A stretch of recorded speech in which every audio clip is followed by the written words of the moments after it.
கமகமன்னு மணக்கும் நாட்டுக்கோழி வடி பிரியாணி தாங்க பண்ண போகிறோம். டேஸ்ட்டு பார்த்தீங்கன்னா வேறு லெவலில் இருக்கும். இந்த மாதிரி செஞ்சு கொடுத்தீங்கன்னா வீட்டில் உள்ளவங்களும் விரும்பி சாப்பிடுவாங்க. செய்கிறதும் பார்த்தீங்கன்னா ரொம்ப ரொம்ப ஈஸியாக பண்ணிடலாங்க. வடி பிரியாணி வந்து செய்கிறதே ரொம்ப ஈஸி. நம்மளுக்கு வந்து குழஞ்சும் போகாத அரிசி அந்தளவுக்கு நல்லா நீள நீளமாக வரும். அப்புறம் அரிசி பார்த்தீங்கன்னா நல்லா உதிரி உதிரியாகவும் வரும். சாப்பிட்றதுக்கும் நல்லாயிருக்கும், பார்க்குறதுக்கும் நல்ல பிரியாணி சூப்பராக இருக்கும்.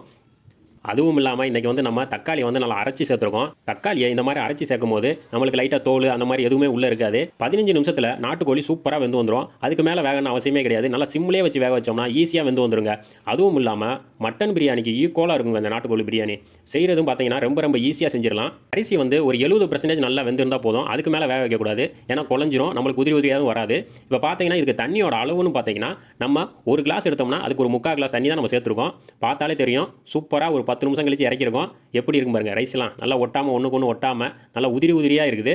அதை லைட்டாக திருப்பி போட்டு மறுபடியும் ஒரு 15 நிமிஷம் அப்படியே விட்டுடலாம். அவ்வளோதாங்க, சூப்பரான நாட்டுக்கோழி பிரியாணி நம்மளுக்கு ரெடி ஆயிடுச்சு. ஒரு 15 நிமிஷம் கழிச்சு இந்த மாதிரி பரிமாறி பாருங்கள். அரிசியெல்லாம் பார்த்தாலே தெரியும் எவ்வளோ சூப்பராக நீளமாக வந்திருக்குன்னு. பிடிச்சிருந்தா லைக் பண்ணால் தட்டுங்க.